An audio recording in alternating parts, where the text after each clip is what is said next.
Quick little video here of my Coleman 288 1989 model. I've had since I was a kid, since I was 11. Just today converted it over to kerosene to give that a try.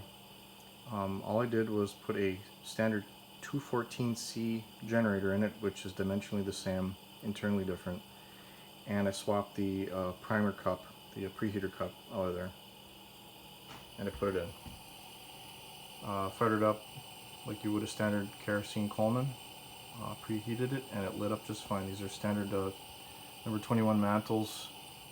Appear to be very bright, just as bright as I think it is running Coleman fuel or white gas. And you are able to adjust this thing a little bit, because this is one of the adjustable models. So you turn it down a little. I'm not sure how long it'll run like that, but might flicker a little bit, but a little more stable at that setting. And then full brightness isn't much different. So far appears to work. Touching the heat shield here underneath the base above the fount is not hot. I can touch it, so I'm not too concerned about heat. As this one did come with the heat shield, and I just polished it up a bit. So far, success.